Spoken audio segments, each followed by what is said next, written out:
En Europe centrale, une équipe d'ingénieurs d'élite s'embarque dans une aventure exceptionnelle. Nous allons là où personne n'est jamais allé.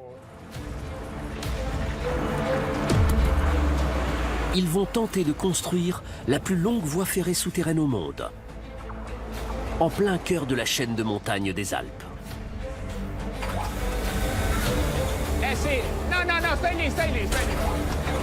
Objectif, la frontière. Afin de bâtir ce colosse, ils doivent faire face à une chaleur intense. Il fait chaud, il y a de la poussière. D'énormes machines et de dangereux explosifs. Cette remarquable structure fait partie des merveilles d'ingénierie d'aujourd'hui, qui sont toujours plus grandes, plus rapides, plus hautes et plus ambitieuses que tout ce qui a été construit jusqu'à présent. Cette série raconte de l'intérieur l'extraordinaire aventure de la construction d'un géant.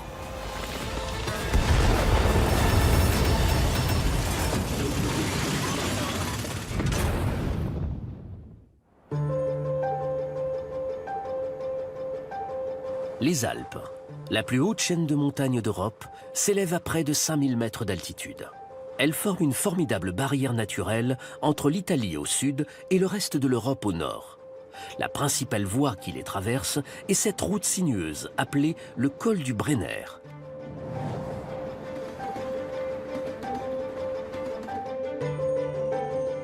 Le col du Brenner traverse la frontière entre l'Italie et l'Autriche. C'est l'une des voies de transport les plus importantes d'Europe. Le col se compose d'une autoroute accueillant voitures et poids lourds et d'une voie ferrée accueillant voyageurs et marchandises. La voie ferrée a plus de 150 ans et gravit doucement le col par des pentes terriblement abruptes.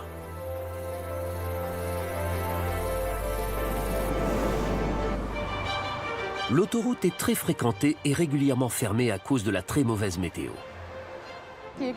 Ça s'entend que les embouteillages sont un problème. Il y a beaucoup de passages. Même la nuit, on entend les camions. Ces 20 dernières années, des ingénieurs ont travaillé sur une solution radicale à ce problème de transport. Elle se nomme le tunnel de base du Brenner. Il s'agit d'un tout nouveau maillon ferroviaire qui accueillera marchandises et voyageurs. Ce ne sera pas une voie ferrée ordinaire. Elle consistera en un réseau de tunnels qui passeront en plein cœur des montagnes accidentées. C'est un projet ambitieux. Notre budget est de 8 milliards d'euros, financé par l'Italie, l'Autriche et l'Union européenne. Voici le réseau de tunnels qu'ils doivent construire pour achever la voie ferrée. Les tunnels formeront une ligne directe de 55 km d'Innsbruck en Autriche à Fortezza en Italie. Ils s'enfonceront jusqu'à 1800 mètres au-dessous des montagnes des Alpes. Deux immenses tunnels parallèles de 8 mètres de diamètre et tapissés d'épaisses dalles de béton correspondront chacun à un sens de circulation. Des tunnels perpendiculaires les relieront et un plus petit tunnel de service passera en dessous. 3 refuges souterrains fourniront des issues de secours résistantes au feu en cas d'incendie. Plus de 200 trains par jour passeront dans ces tunnels, à des vitesses pouvant aller jusqu'à 250 km/h, raccourcissant le temps de trajet à travers les Alpes de 55 minutes. Une fois achevé, ce tunnel ferroviaire sera le plus long du monde.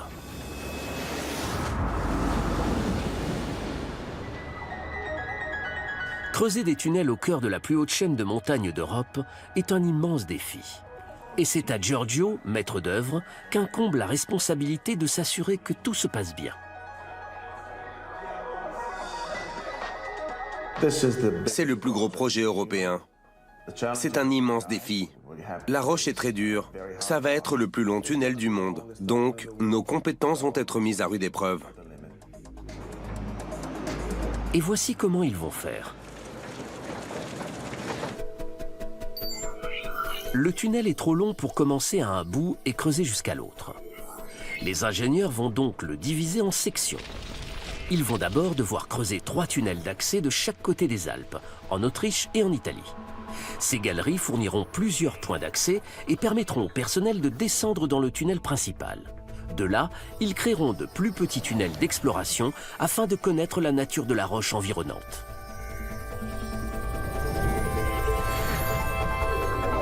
Ensuite, d'énormes tunneliers fabriqués sur mesure creuseront la majorité des 2 tunnels principaux. Les ouvriers utiliseront des explosifs pour excaver les tunnels intertubes ainsi que les stations d'arrêt d'urgence. Creuser plusieurs sections du tunnel à la fois, au lieu de creuser un long tunnel en une fois, divise le temps de construction par 2. Mais les mesures doivent être précises au millimètre près pour être sûr que tous les tunnels se rejoignent.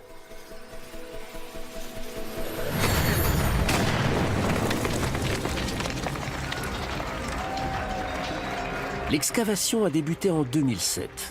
Il a fallu plus de 10 ans aux ouvriers pour préparer le site et creuser les petits tunnels préliminaires menant au tunnel principal. Et ce n'était que le début. Le projet entre maintenant dans sa phase la plus ambitieuse. Du côté autrichien, les ingénieurs se préparent à excaver le tunnel d'exploration sud vers la frontière. Pendant ce temps, en Italie, l'excavation des 2 tunnels ferroviaires principaux va bientôt commencer.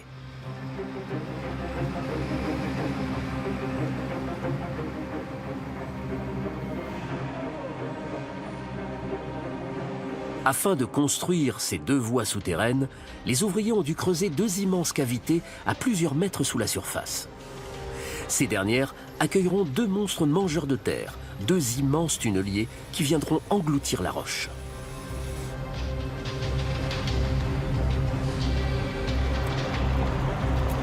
Le premier défi de Giorgio, maître d'œuvre, est d'acheminer les différentes pièces de ces gigantesques machines depuis l'usine où elles sont fabriquées en Allemagne jusqu'à son labyrinthe souterrain en Italie où elles seront assemblées. Je suis censé connaître ce tunnel comme ma poche. Mais le problème, c'est que tout change tous les jours. Donc je le connais comme ma poche, mais c'est une poche différente tous les jours. Chaque tunnelier mesure 200 mètres de long, pèse 2 tonnes 750 et est alimenté par un moteur de 5700 chevaux. À l'avant de chaque machine, une énorme roue de coupe de 10,70 mètres de diamètre mord dans la roche. À l'arrière, une épaisse peau de métal protège un convoyeur à bande qui évacue les déblais.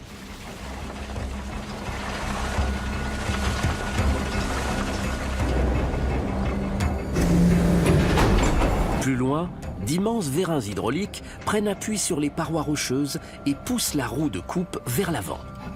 Le forage ne s'arrête que pour repositionner les grappins tous les 1,75 m. Enfin, un bras robotique installe des segments de béton pour sécuriser le tunnel et créer ses parois. Ces démons excavateurs peuvent broyer jusqu'à 30 mètres de roche par jour.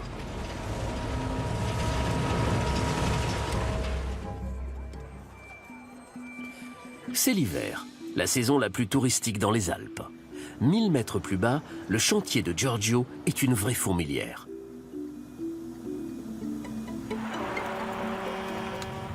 Actuellement, on a environ 700 ouvriers sur le site. Chacun a une tâche. Mais c'est le travail d'équipe qui paie. C'est énervant qu'il y ait autant de monde, mais on a besoin de chacun. Lui va marcia dietro fino a dove? Fino a Camerone. Vabbè, se va fino a Camerone siamo a posto. Ils ont un souci de géométrie, ce qui est problématique ici. Les tunneliers sont trop gros pour être transportés depuis l'Allemagne jusqu'au site en un seul morceau. Les ingénieurs doivent donc les expédier en un demi-million de pièces. Les plus grosses, comme la roue de coupe, commencent leur voyage sur l'eau. Puis, des camions les transportent à travers les montagnes et les routes étroites.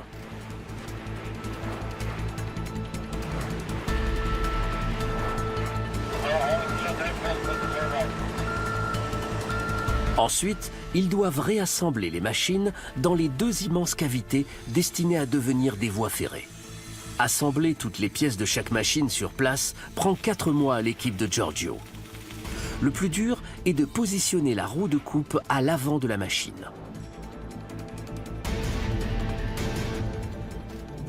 Voici la pièce qui pénètre dans la roche. La roue tourne. Dans des conditions normales, elle réalise 3 ou 4 tours minutes. Et elle fonctionne 7 jours sur 7, 24 heures sur 24. La machine vibre et fait beaucoup de bruit. Elle devient comme un compagnon pendant la durée de l'excavation. Soulever les 187 tonnes de la machine de coupe afin de la mettre à la verticale n'est pas une mince affaire. Elle doit venir s'emboîter parfaitement dans son socle sans endommager le mécanisme de forage. La personne en charge de l'opération de levage est le responsable rouille. Mon travail est de m'assurer que tout se passe parfaitement. Le pire, ce serait que la roue de coupe tombe et qu'elle se casse. Vous imaginez si l'on doit refabriquer une autre roue? Donc il faut absolument lever la roue en toute sécurité et ne pas la faire tomber.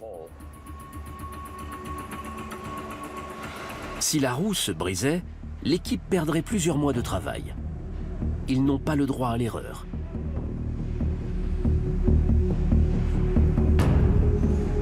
La première mission de l'équipe est d'attacher la roue à 2 immenses grues et de la relever doucement vers une position verticale. Aujourd'hui, tout doit se passer à la perfection.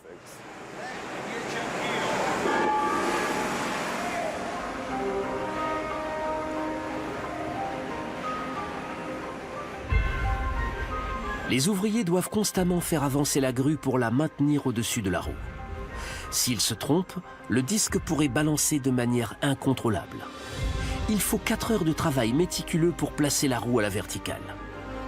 Maintenant, l'équipe de rouille doit faire reculer la roue de coupe pour l'emboîter à l'avant de la machine.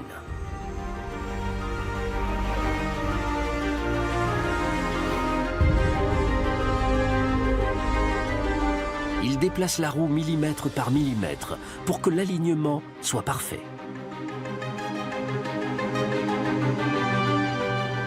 Tous les boulons doivent être alignés entre la roue et le socle.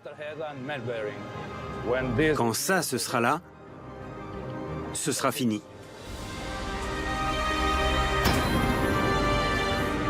Rouille grimpe dans la machine pour vérifier si la roue est bien alignée. On a terminé. Maintenant, il faut serrer les boulons.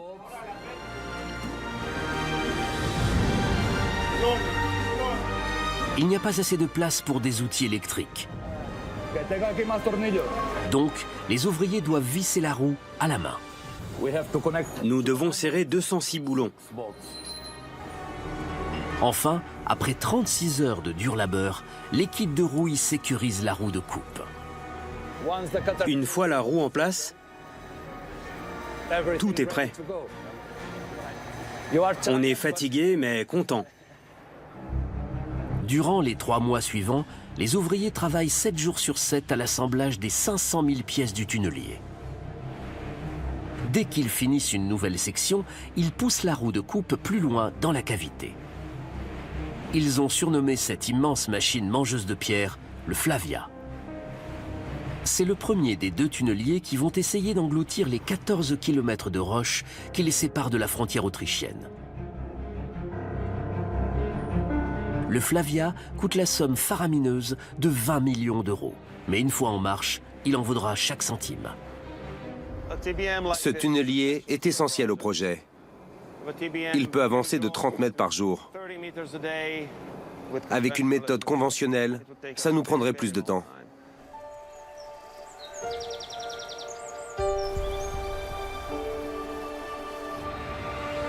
Nous sommes en mai et le Flavia est complètement assemblé. Aujourd'hui est un grand jour. Les ingénieurs vont démarrer la machine pour la première fois afin de commencer à creuser. Mario, le chef de projet, s'assure que les ingénieurs vérifient que chaque système fonctionne correctement avant d'appuyer sur le bouton.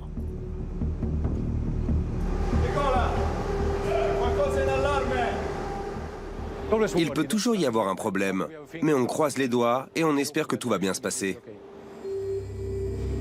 Le grand moment est arrivé. C'est bon. L'excavation peut commencer. C'est le moment pour lequel Mario et son équipe travaillent depuis 1 an. On est presque prêt. C'est bon, on est prêt. Quand j'appuierai sur le bouton, la machine se mettra en marche.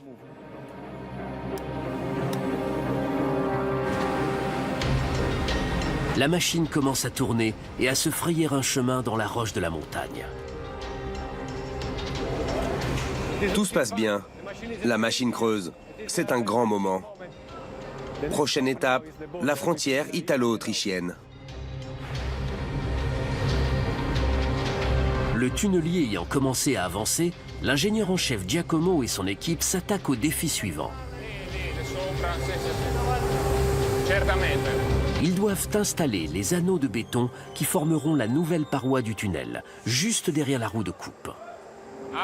Le tunnelier s'enfonce dans la masse rocheuse petit à petit. Anneau par anneau, nous nous enfonçons sous les Alpes. Le rôle des anneaux est de créer une protection, un bouclier entre la montagne et les usagers.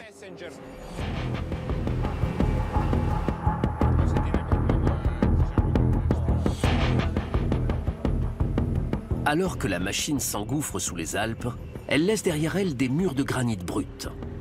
Le risque est qu'une pierre désolidarisée tombe et écrase les équipements. Les anneaux de béton, appelés voussoirs, sont faits pour éviter ça. Mais poser ces lourdes et encombrantes dalles de béton avec précision est un immense défi d'ingénierie. Voici comment il prévoit d'y arriver.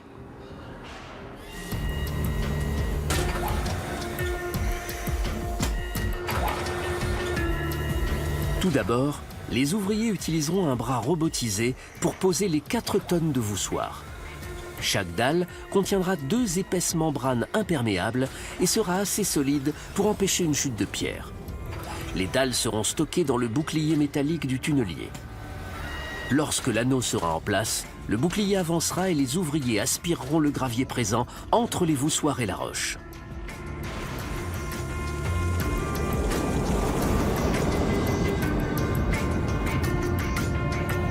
Cela aidera l'eau à s'écouler par la base. Enfin, ils installeront les lignes électriques, les rails et la signalétique. Le résultat final, un tunnel ferroviaire hyper résistant capable de tenir 200 ans.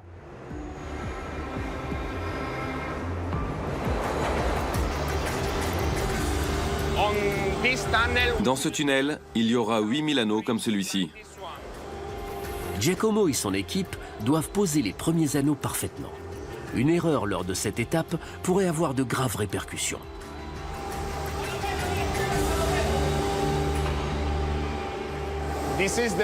C'est le premier voussoir de l'anneau. S'il est bien posé, tout l'anneau sera parfait.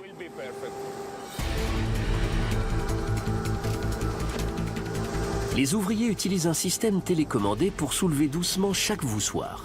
Ici, la précision est la clé.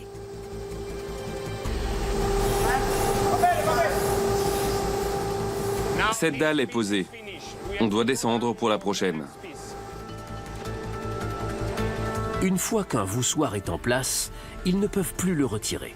La pression est à son comble pour cette opération délicate. Encore 1 centimètre vers l'intérieur. Alors qu'ils complètent l'anneau, ils doivent s'assurer que chaque dalle est parfaitement alignée.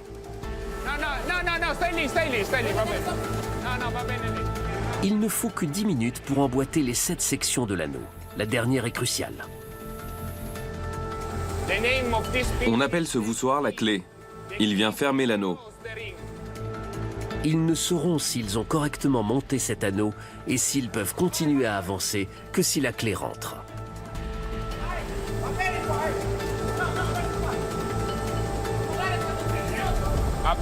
Un sans faute. Nous pouvons continuer. La pression ne redescend jamais. Notre tunnelier ne prend pas de pause et mon objectif est de le suivre. Un anneau de posé, plus que 7999. L'équipe de Giacomo doit travailler sans relâche pour fournir assez de voussoirs pour construire les anneaux et suivre le rythme du tunnelier. Si l'anneau n'est pas posé, il est impossible pour le tunnelier d'avancer et de creuser. Donc la chaîne d'approvisionnement est très importante. Les ingénieurs ont trouvé une solution pratique pour que cette machine ne manque jamais de voussoirs. Ils fabriquent les dalles à partir de la roche excavée elle-même. Les tunneliers rejettent environ 2000 tonnes de débris par jour. Une série de convoyeurs à bande les transporte à 14 km du tunnel, jusqu'à cette usine sur mesure.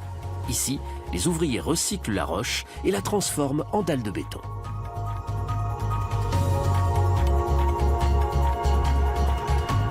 Il faut avoir une longueur d'avance. Sans anneau, pas de tunnel.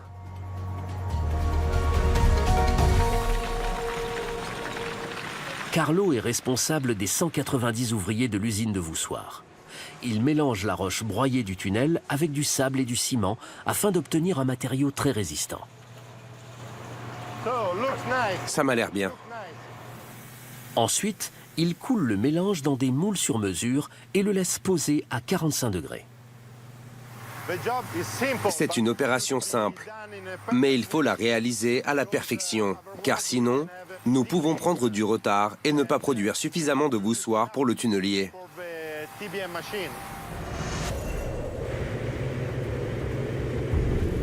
Pour satisfaire la demande, Carlo doit fabriquer 42 voussoirs par jour. On doit fabriquer 20 000 anneaux, sans accroc, sans problème et de parfaite qualité. Un train transporte les voussoirs sur 14 km jusqu'à l'équipe de Giacomo à l'avant du tunnel.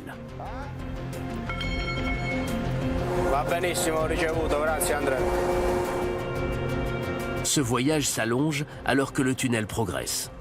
Et parce qu'il roule lentement, les trains doivent partir toutes les heures, 24 heures sur 24, 7 jours sur 7, pour suivre le rythme des tunneliers.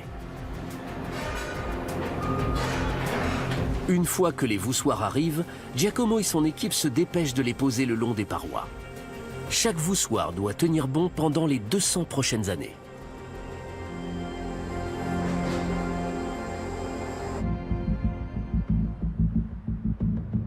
À l'autre bout du tunnel en Autriche, les ingénieurs font face à un problème d'une autre nature. L'un de leurs plus gros soucis est de déterminer quelle roche se trouve juste devant le tunnelier. Lorsque l'on travaille sur un tunnel de base, on doit gérer un certain nombre d'inconnus géologiques. Il est vital d'avoir un tunnel pilote. Les gros tunneliers, tels que le Flavia, suivent un plus petit tunnel d'exploration de 5 mètres de diamètre qui passe en dessous et au milieu des deux tunnels principaux. Le tunnel pilote, allant vers l'Autriche, est creusé par un tunnelier spécial qui est ouvert au lieu d'être fermé. Cela permet aux hommes d'inspecter la roche. Notre tunnelier est nu. On voit tous les rouages. Les ouvriers tapissent le tunnel d'une grille protectrice en acier, qu'ils recouvrent ensuite de béton projeté afin de former un bouclier temporaire. Ils doivent faire vite pour garder leur avance sur les tunnels principaux. Sviatoslav Babiuk est responsable de cette équipe de spécialistes. Il faut faire attention parce que le béton doit être de bonne qualité. Nous sommes comme un orchestre avec son chef et ses musiciens. Chacun a un rôle et chacun sait ce qu'il doit faire. Sviatoslav et son équipe creusent dans une roche vierge et non sondée. Ils comptent sur le granit pour faire tenir les parois du tunnel. Une roche molle pourrait se déformer après que le tunnel ait été construit, ce qui entraînerait des complications. On espère à chaque fois trouver une roche bien solide.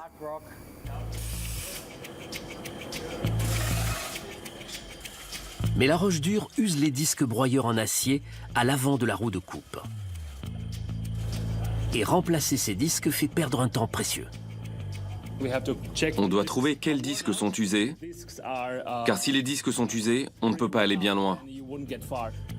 Avec ce type de granit, les ouvriers doivent changer les disques au moins une fois tous les 2 jours. Quand vous conduisez une voiture, vous devez changer les pneus. Ici, c'est pareil. On doit changer nos pneus aussi. Sauf que les nôtres pèsent chacun dans les 150 kilos. Il fait chaud et il y a de la poussière. Donc ce travail n'est pas fait pour les faibles. Sviatoslav devra constamment vérifier si les disques sont bien affûtés, alors qu'ils continueront de creuser leur tunnel d'exploration en plein cœur des Alpes. C'est parti. Si vous entendez ce grondement, vous savez que tout se passe bien.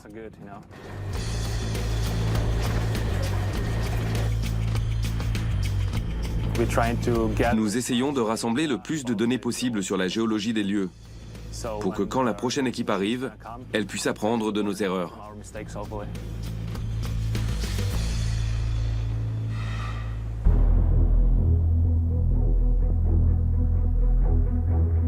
C'est le début de l'été. Au niveau de l'entrée italienne du tunnel, le premier des deux immenses tunneliers avance avec constance vers la frontière autrichienne. Et pendant ce temps, les ouvriers se hâtent d'assembler la deuxième machine.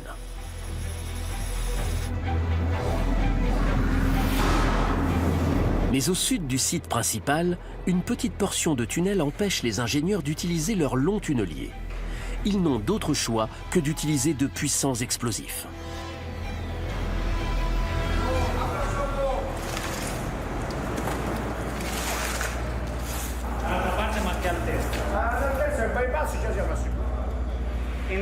Avec ce genre de matériaux, tout le monde se sert d'explosifs.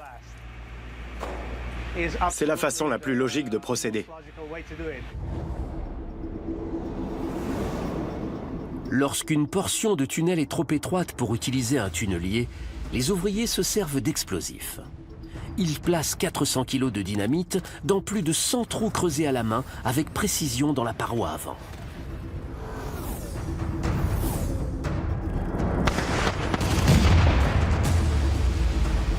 Puis, ils les font exploser dans un ordre bien précis. Ceci élimine la roche qui les gêne tout en laissant la paroi rocheuse intacte. Enfin, ils pulvérisent du béton à pause rapide pour stabiliser le tunnel. En déclenchant jusqu'à 2 explosions toutes les 24 heures, ils peuvent creuser 10 mètres de tunnel supplémentaires par jour. D'abord, les ingénieurs utilisent cette immense perceuse à guidage laser pour créer les trous dans lesquels ils iront loger les explosifs.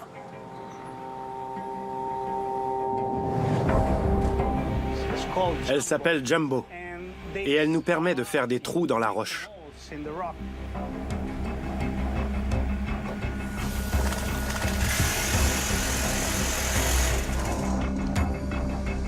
Ils doivent percer chaque trou au millimètre près pour créer l'explosion parfaite. S'ils se trompent, la roche ne se détachera pas correctement de la paroi, exposant ces hommes à de potentielles chutes. C'est une lourde responsabilité, parce qu'il ne suffit pas de percer des trous dans la roche. Il faut qu'ils aient la bonne longueur, la bonne inclinaison.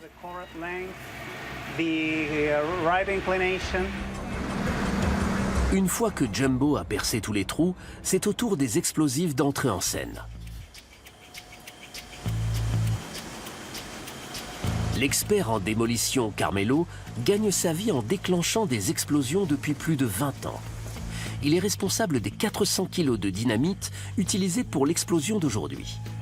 Pour travailler avec autant d'explosifs, il faut avoir des nerfs d'acier. Il faut absolument garder son sang-froid. Et si vous savez chanter, n'hésitez pas à pousser la chansonnette.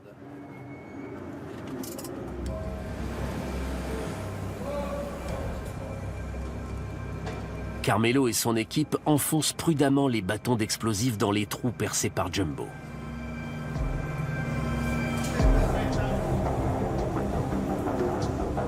Ils déclencheront chaque charge 1 milliseconde avant sa voisine.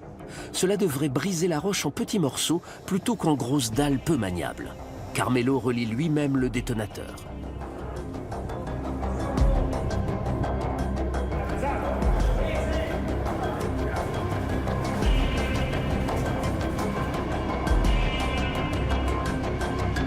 Une fois les charges en place, les ouvriers reculent pour se mettre à l'abri et attendent que le feu vert soit donné.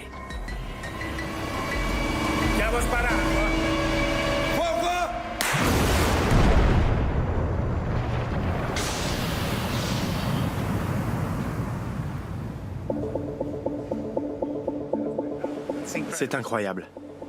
On ne s'y habitue jamais.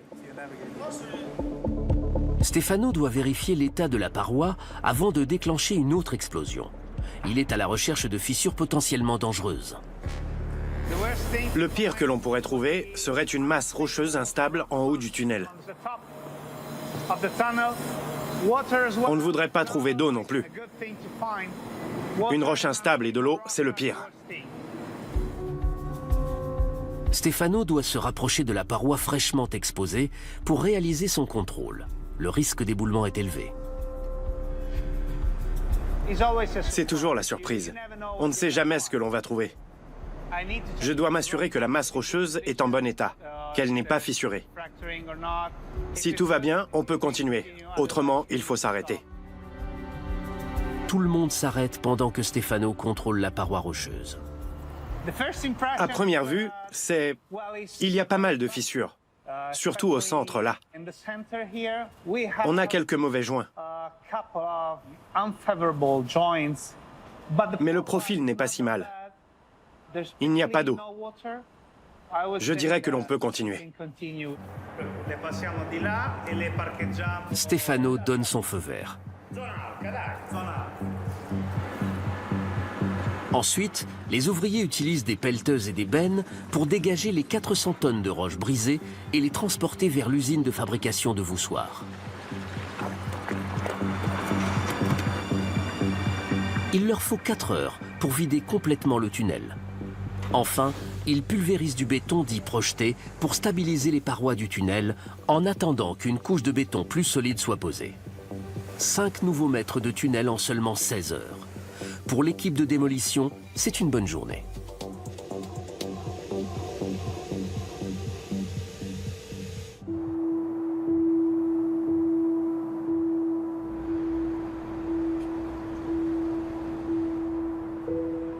Du côté italien du tunnel, il y a plus de 1000 employés. Pour certains, le chantier n'est pas seulement leur lieu de travail. L'ingénieur en démolition Carmelo fait partie de ceux qui vivent dans le village de préfabriqués à côté de l'entrée du tunnel. Comme beaucoup d'autres, il ne voit sa famille que très rarement.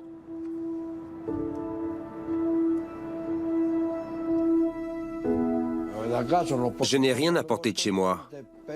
Je voyage en avion, donc je dois voyager léger. J'ai quelques meubles, une machine à laver, une télévision. C'est comme un mini-appartement en kit.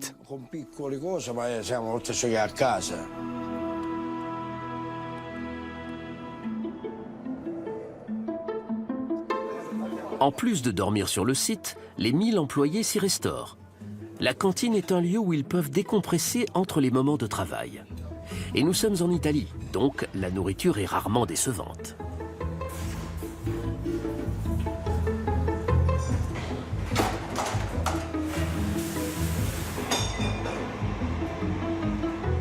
C'est comme une petite ville. On vit ici. On travaille ici.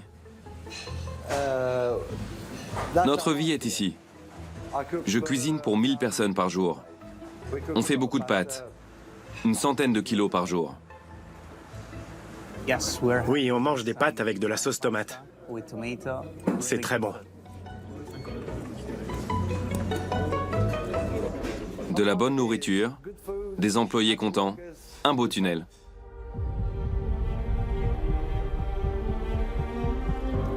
« 12 ans après le début de cette entreprise titanesque, les équipes des côtés italiens et autrichiens ont bien avancé.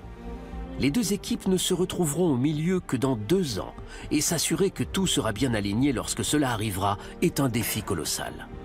Avec un tunnel aussi long, la moindre déviation peut avoir de graves conséquences. Sous une montagne, il n'y a pas de point de comparaison extérieur pour vérifier que l'on va dans la bonne direction. On creuse à l'aveugle.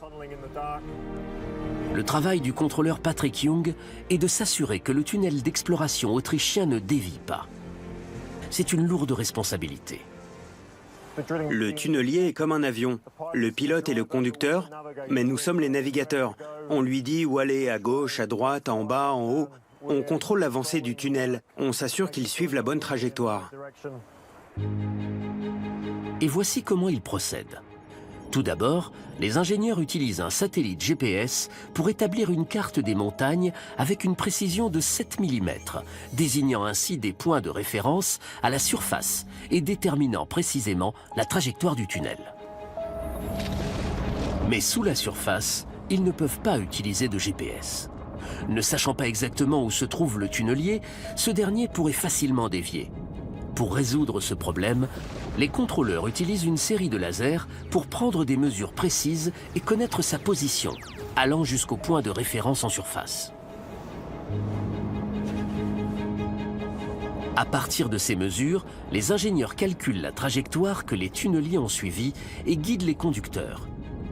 Mais ils ne sauront si leur calcul était bon que lorsque les deux équipes se rejoindront au milieu.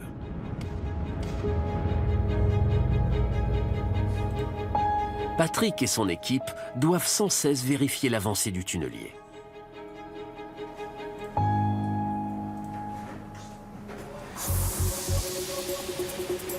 Ils travaillent 24 heures sur 24. Si le tunnelier avançait sans mesure précise, il dévierait rapidement. En tant que contrôleur, j'ai beaucoup de pression. Ce n'est pas un travail facile. Il y a des explosions et des camions et des pelleteuses qui passent dans tous les sens. Patrick a installé des dispositifs de contrôle laser le long du tunnel. Alors que le tunnelier avance, il doit les repositionner pour le suivre. On va passer à l'avant de la machine. On doit repositionner les lasers au moins 1 ou 2 fois par jour. On doit venir ici et avancer les lasers.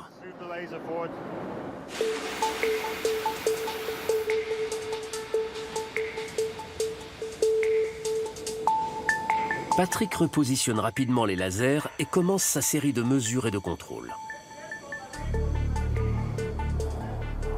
Lorsque le laser atteint cette cible, les informations sont envoyées directement à la salle de contrôle, où le conducteur reçoit toutes les données dont il a besoin. Notre travail est vital.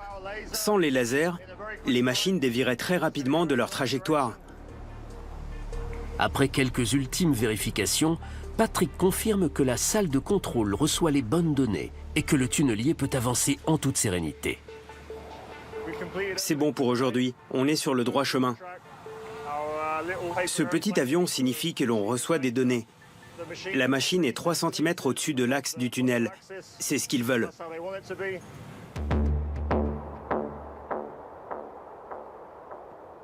Alors que le tunnel avance sous les montagnes, les ingénieurs font face à un autre défi de taille.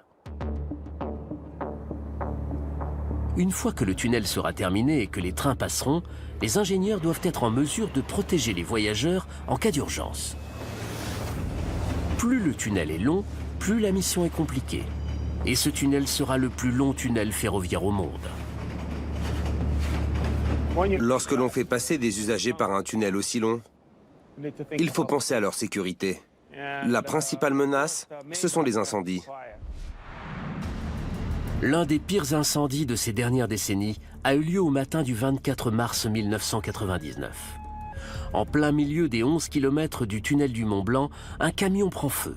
La température dépasse les 1000 degrés. Il faudra 55 pompiers et près de 3 jours pour éteindre le brasier. L'incendie fera 35 victimes.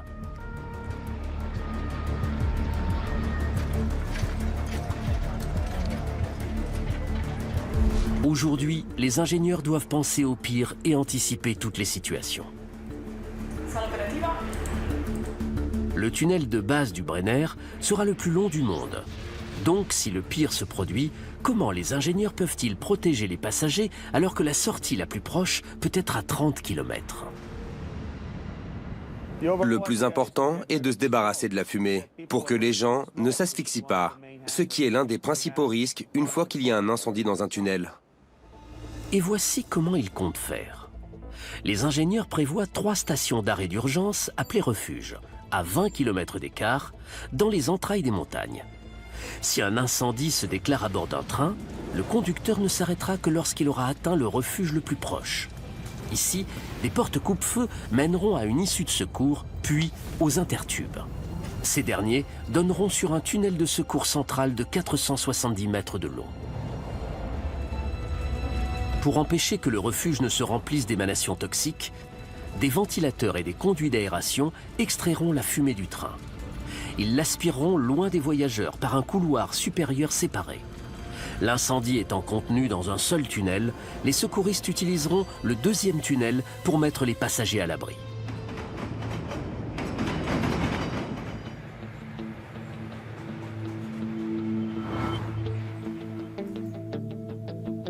Rosella Odino fait partie de l'équipe chargée de construire le refuge italien. La station d'arrêt d'urgence est la partie la plus importante du tunnel, car elle permet de faire sortir les gens rapidement et en toute sécurité. Rosella doit contrôler et valider tous les travaux concernant les tunnels secondaires avant que les stations d'arrêt d'urgence ne soient construites.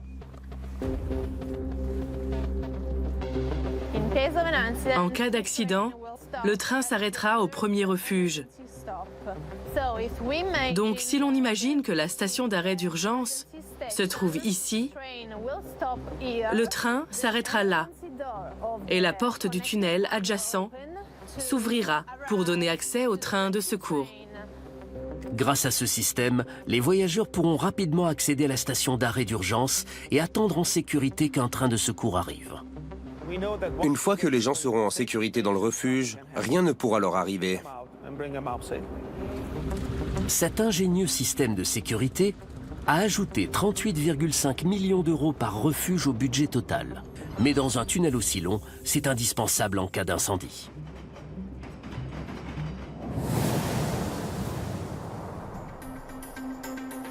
Du côté des Alpes italiennes, le premier des deux tunneliers principaux a déjà parcouru 1 km sur les 14 qu'il doit effectuer. Aujourd'hui, après 4 mois passés à assembler le deuxième tunnelier, ces hommes se préparent à le mettre lui aussi en marche. C'est un grand moment pour Giorgio, le maître d'œuvre, et son équipe. Aujourd'hui est un jour spécial pour le projet. C'est aujourd'hui que le dernier tunnelier va partir vers la frontière. Les différents chefs d'équipe ont organisé une fête pour le lancement du deuxième tunnelier vers son grand voyage de 14 km. Ils ont transformé leur lieu de travail poussiéreux en une salle de réception. Des images en direct de la roue de coupe s'enfonçant dans la roche vont être diffusées sur des écrans géants pour tous les ouvriers, le tout lors d'un banquet souterrain arrosé de Prosecco. C'est l'une des rares occasions pour les travaux de marquer une pause et pour les employés de faire le point. On passe le plus clair de notre temps dans ce trou, et les gens ne savent pas ce qu'on fait. Donc c'est génial de pouvoir partager notre expérience avec tout le monde.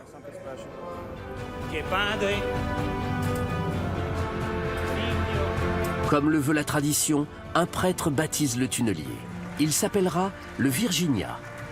Il aura fallu plus de 2000 heures pour que cette machine colossale soit prête. Et le moment est venu de la mettre en route et d'attaquer la roche.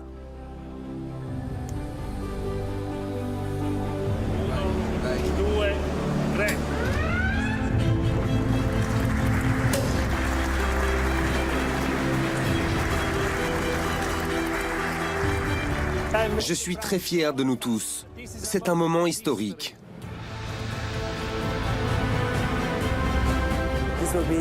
Ce tunnel est une immense chance pour les gens qui vivent ici et partout en Europe. Cette journée marque un tournant dans l'histoire du tunnel. Désormais, les deux tunneliers sont à l'œuvre et ne s'arrêteront que lorsqu'ils verront le jour à la frontière italo-autrichienne au cœur des Alpes. C'est une étape majeure du projet. Aujourd'hui, on se dit, j'ai rempli ma mission. Ce genre de projet ne voit le jour qu'une fois tous les 30 ans. Lorsque le tunnel ouvrira en 2028, Giorgio et son équipe auront creusé plus de 230 km de tunnel. Plus de 200 TGV par jour emprunteront cette nouvelle artère vitale reliant le nord de l'Europe au sud et réduisant le temps de trajet pour les marchandises et les voyageurs. Grâce au plus long tunnel ferroviaire du monde, traverser les Alpes ne sera plus jamais pareil.